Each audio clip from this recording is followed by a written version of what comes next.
বাবা বলে ইঞ্জিনিয়ার না হলে আমি ফটোগ্রাফার হতাম।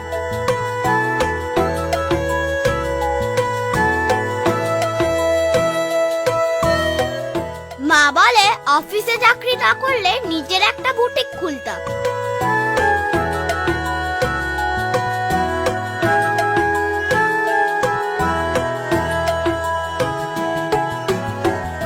কাকা বলে আমি ডাক্তার না হলে একজন অ্যাক্টর হতাম।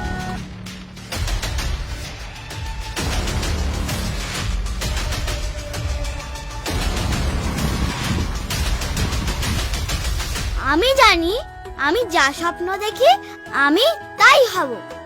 আমি পাইলট হব।